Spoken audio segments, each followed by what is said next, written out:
Hey guys, we're just playing some games again. I had a thought while I was scrolling through Google Maps like every other artist has, and I thought to myself, why is it that the Antarctic and the polar maps are so bad, low quality, man? Like it's so bad, it's kind of ridiculous, especially when you consider how many polar orbital, whatever you call subpolar, those satellite pigeons, orbiting high up in the sky. I mean, dude.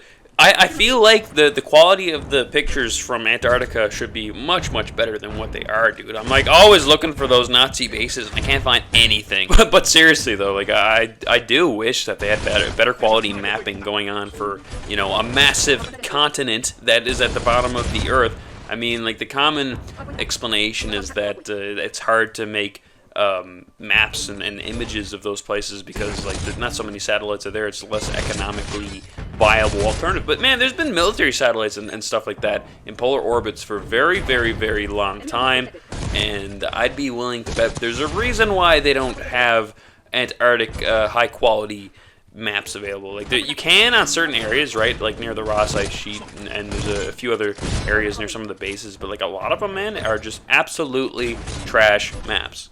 And it's not just Antarctica, right? It's like Greenland and all those northern islands in Canada and in Russia. I mean, like everything that's at the extreme latitude seems to be really distorted. I don't know if it's just like an artifact of trying to put these things onto the maps that we use on Google Maps and stuff. But I mean, like even on these other websites, these other atlases that have available satellite data, it seems like there really isn't much good publicly available imagery of the north and southern poles, right? It's like after 80 north and 80 south, everything's just trash, total trash, right? Even going and looking at other maps. Now, you got cartography maps, like actual hand-drawn maps from back in the day that are actually really good. I like to look at those. They kind of fill in the gaps a little bit, but still, I mean, in this day and age, when people don't even look left and right to cross a row, they just check an app, I mean, it's crazy that we still are functioning with these low-quality maps of Antarctica, Greenland, etc. And once again, I do think a big part of it is because nobody really cares. It's not like there's a lot of economic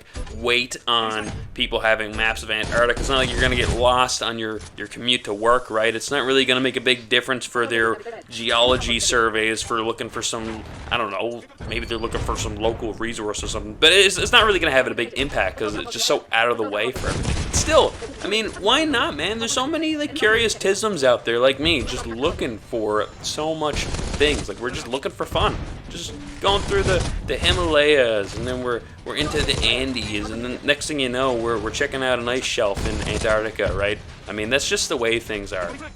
I planned on going on one of those Antarctic cruises when I was younger, but the thing is, I found out that you really don't even set foot on the continent sometimes, and a lot of the time it's just a coastal excursion. I mean, when I thought about going on an Antarctic cruise, I thought you'd go ashore, you'd kind of get to go ashore at one of the bases and spend a few days there. They'd have something set up so you could help with experiments or something. I don't know, like a more touristy ISS kind of feel. But no, it seems like it's basically just like a cruise around the coast. You stay down there, you just go back, you get cold, take some pictures, you see some penguins, and that's it. I mean, the experience I'm looking for is just like, total excursion. Let's go to the South Pole. Let's freeze to death. Like that sounds like such a good time. Fuck the penguins, man. You can go to South Africa to see the penguins. I'm going down to find some Nazi bases and that damn set of aliens.